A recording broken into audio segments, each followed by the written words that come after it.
Eden தோட்டம் அமைதியாலும் அழகாலும் நிரம்பியிருந்தது.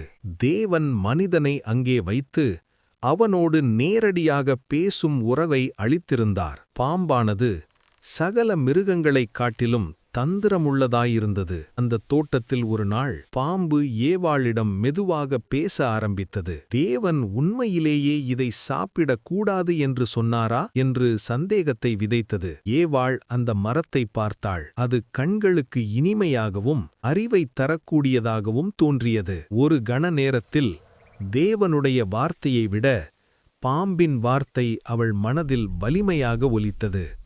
அவள் கனியை எடுத்து சாப்பிட்டாள். பின்னர் அதை ஆதாமுக்கும் கொடுத்தாள். அவரும் சாப்பிட்டார். அந்த நொடியிலேயே அவர்களின் கண்கள் திறக்கப்பட்டன. ஆனால் அது மகிழ்ச்சிக்காக அல்ல.